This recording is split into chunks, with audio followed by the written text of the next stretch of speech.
Angel,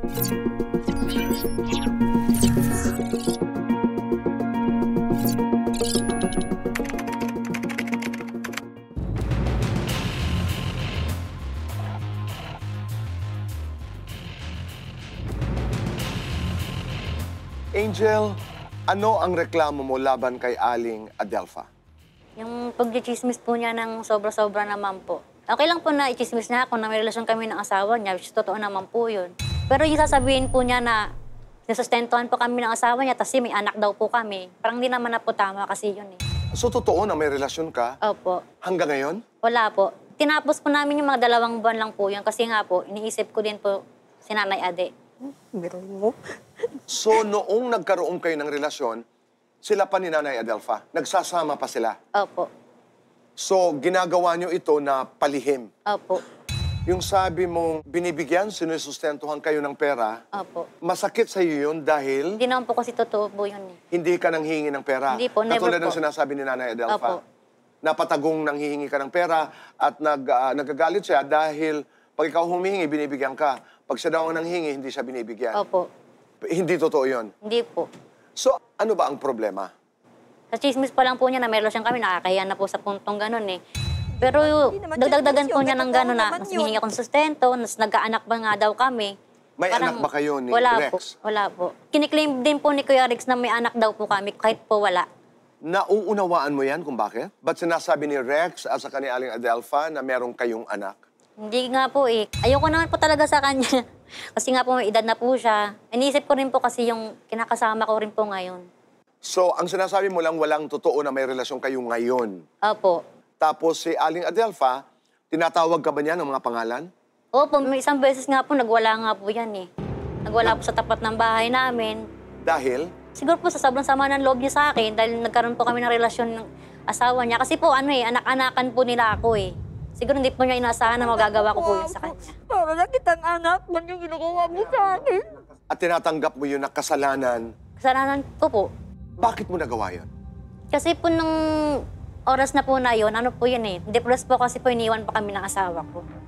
Tapos po, si Kuya Rex lang po kasi nag-comfort sa akin ng oras na yun. Ginagawa pa nila akong sinungaling niyan. Kasi po yung banding po namin ni Nanay Ade, tapos ni Kuya Rex, naglagi po kami nagiinuman. Aksidente lang po yung nangyari na dapat na yun, dapat hindi na maulit. Isang beses lang naman po yun. Yung isang beses, ang pinag-uusapan mo ay yung nahuli kayong naghalikan. Hindi po, kasi yung naghalikan naman po, wala na po talaga kaming relasyon noon. Doon po ako natulog noon sa may tindahan nila. Lasing na lasing po yun si Kuya Rex. Anong ginawa ni Rex? Hinalikan po niya ako dito sa may leeg. Hindi ko po alam kung alam po niya na ako yun o akala niya si Nanay Adi po yung nakahiga doon. Anong ginawa mo? Sumigaw po ako, isakto naman pong dumating po si Nanay Adi. Ang sabi ni Nanay Ading ay hindi ka naman daw sumigaw, sumigaw ka lamang nung nalaman mo na nandun siya at nakita Hindi ko kayo. po talaga siya nakita na nandun siya. Nung sinabi mo sa akin kanina, isang beses lang yun nangyari, anong ibig sabihin nun? May nangyari po, isang beses lang po yun. Pero si Kuya Rex po kasi, parang gusto niya pong ipapatuloy-patuloy pa namin. Parang umabot po siya ng 2 buwan. Sabi ko, ayoko na kasi nakakonsensya po kasi ako, niisip ko rin po si Nanay Ade. At doon sa 2 buwan, ang sinasabi mo ay isang beses lamang may nangyari. Opo. Ikaw ba'y humingi ng tawad kay Nanay Adelfa? Opo, nanghingi na po ako ng pasensya sa kanya. Iintindihan ko naman po siya kung sakaling hindi po niya ako mapapatawad ngayon. Kasi po, masama po yung loob niya. Nakikinig siya. Kung hihingi ka ng tawad, anong sasabihin mo kay Nanay Ading? Pasensya na po sa nagawa ko. Marami po akong utang na loob sa kanya kasi siya po nag-aalaga sa akin. Kaya huwag niyang sabihin chismis kay at totoo ang lahat. Hindi ko magawa-gawang chismis kasi mahal ko silang dalawa. Mahal ko si Rex, mahal kita. Made, pasensya na po sa nagawa ko. Sana po mapatawad mo po ako.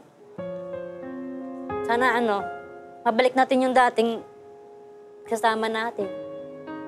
Wala na po talaga kaming ugnayan ni Kuya Rex. Matagal na po. Sa lahat ng ito, anong sinasabi ni Jeffrey, ang iyong kinakasama? Iniintindi po niya kasi po bago po kami magsama noon, sinabi ko na rin po sa kanya yun. Iniisip ko din po kasi kaysa po sa iba po niya malaman, sa akin na lang po. Pero tanggap naman din po niya. May mga away-away na eh. Opo. Pumunta po doon si Kuya Rex sa tapat ng bahay namin. Lasing po kasi siya noon. Siguro po, hindi po niya matanggap sa sarili niya na nag-asawa po. Matagal na po nauna po eh. Magdadalawang taon na po kami nagsasama ni Jeff. Tapos nagwala po siya. So, kailan itong ginawa ni Rex? January po. Itong taon na ito? Opo. Okay. Tapos sinasabi po niya na akin yan eh, ako yung nauna sa kanya bago ikaw. Nagalit po yung asawa ko. Nabol po siya ng itak. Nagpang-abot ba? Natamaan po siya dito. Daplis po. So, kumusta ang lagay niyo ngayon? Hindi na po ako masyado lumalabas ng bahay. Kasi po, nahiya na rin po kasi ako eh. Kasi po, kalat na rin po yun sa lugar namin. Sa iyong palagay lamang, may feelings pa sa'yo, si Rex? Opo, tingin ko po meron po. Kasi po, hindi naman po niya gagawin yun eh. Pagsugod-sugod sa bahay. Dapat inihinto na po niya yun kasi alam niya po may kinakasama na po ako eh. And having said that, may dahilan si Nanay Ading magselos. Opo, naiintindihan ko naman po yun eh. Oo. Kasi nilalagay ko rin po yung sarili ko sa sitwasyon niya. Talagang masakit po yun. Ano ang inaasahan mong mangyayari? Na mapatawad po niya ako sa ginawa ko po. Magkausap po kaming dalawa. Mapaliwanag ko rin po yung sarili ko sa kanya. Kasi hinto na rin po niya yung nasabi niya na hindi naman po totoo. Hindi mo ba sasabing hindi totoo? Kaya totoo naman yan.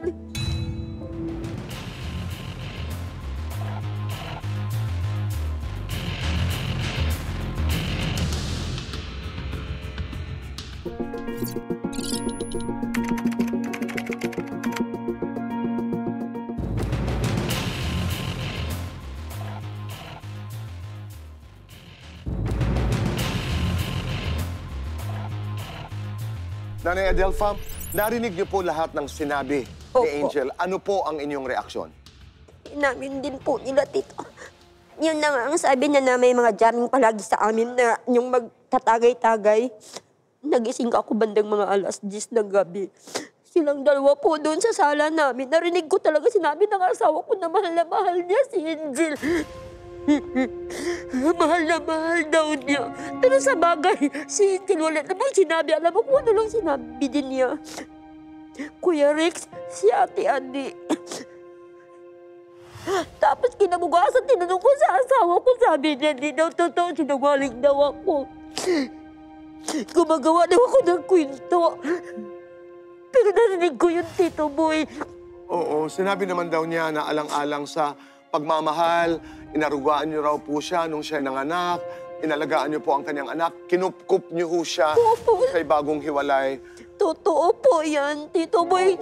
Mahal na mahal ko silang dalawa. Mahal ko asawa ko, mahal ko rin si Angel. Parang anak ko na lang. Tapos sila palang dalawa ang magmamahalan. Oo.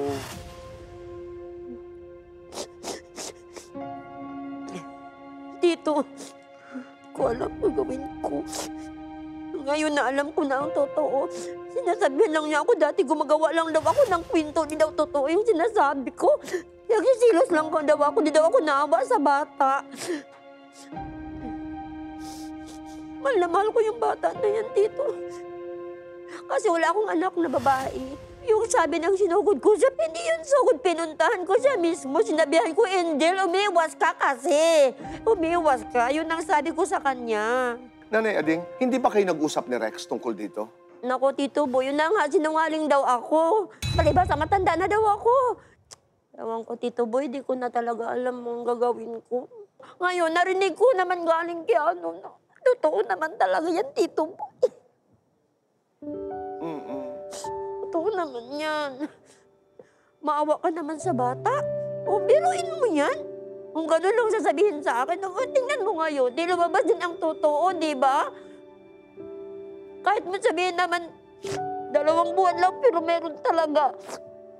Takot ako, Tito Boy. Siyempre, bata pa yan. Tapos, sa 2 ng anak na sa ganyang edad, di ba? Oo. Ewan ko, Tito Boy. Hindi ko alam kung saan ko ilagay ang sarili ko. At totoo Nanay lang. Ading, ngayon na alam mo na, bakit hindi mo masabihan ng iyong asawa na tumigil ka na rin? Hayaan mo na yung bata. Ayoko na, Tito Boy. Pagod na ako. Kasal ako sa una kong asawa. Ngayon may anak ko, isang lalaki.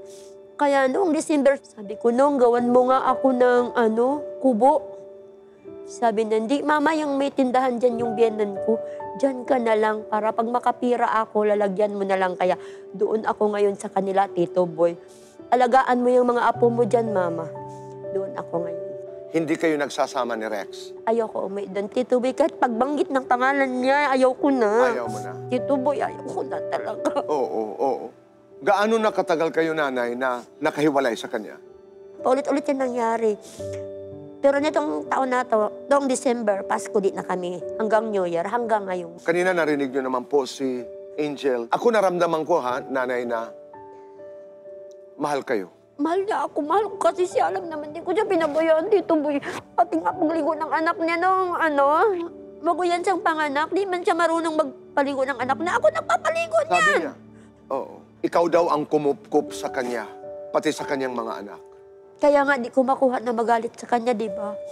Tapos kung sabihin niya na chinismis, hindi ko chinismis dito, boy. Pumunta mismo ako sa kanya, kinausap ko siya. Kaya hindi ako papayag na sabihin niyang chismis. No. Hindi yun chismis.